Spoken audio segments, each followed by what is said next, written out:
right, Chapter 4, Scooby-Doo and the Haunted Mansion, or the Haunted Castle. Like, where is everybody? Shaggy asked. Everyone stay calm, Clift called. Just a temporary power failure. Chives will get some candles. Chives! Someone struck a match. A candle was lit in the darkness. It slowly moved and illuminated a ghostly face. It looks like Ward Montgomery, Velma cried. The ghost's face was pale.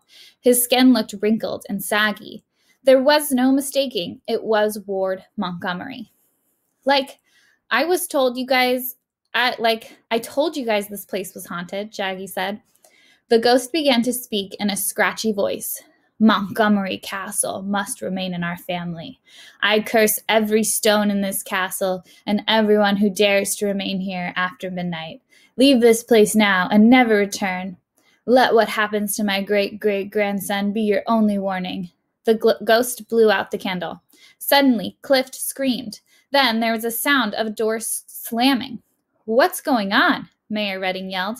A moment later, the lights came back on. Clift was gone. Everyone called out for him, but he did not answer. Shaggy looked over and saw what Scooby-Doo was also gone. Oh no, the ghost got Scooby-Doo too. Scooby-Doo, where are you? He called. Render rear. Scooby's voice came from under the table. Shaggy lifted a tablecloth. There was Scooby under the table. He had a big platter of spaghetti in front of him. That's the spirit, Scooby. No sense in being scared on an empty stomach. Shaggy then joined him under the table. Sonny, Mayor Redding said, what are you doing over there? Sonny was standing by a large grandfather clock, holding a candle. After the ghost blew out the candle, I heard some sound come from over here, Sonny explained. I moved as fast as I could, but by the time I got here, all I could find was this candle.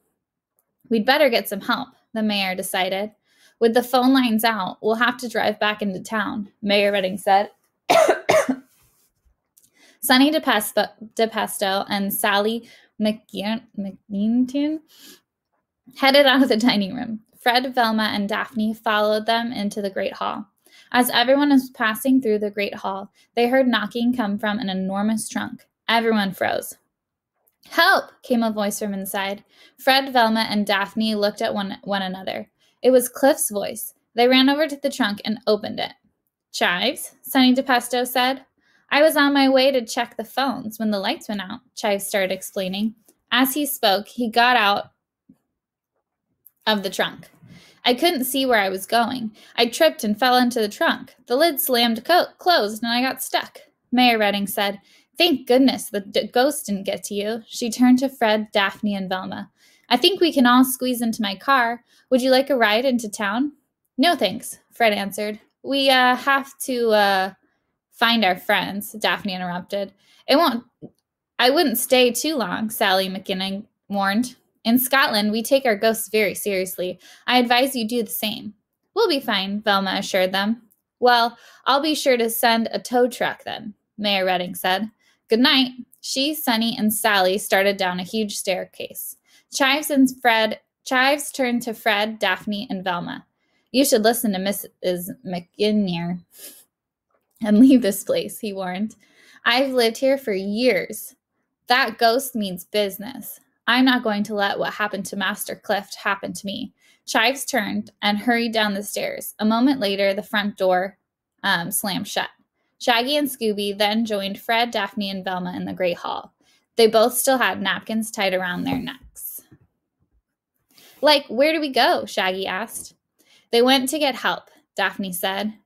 They want to get help, Daphne said. Sounds like a good plan to me, Shaggy suggested. I have a better idea, Fred said.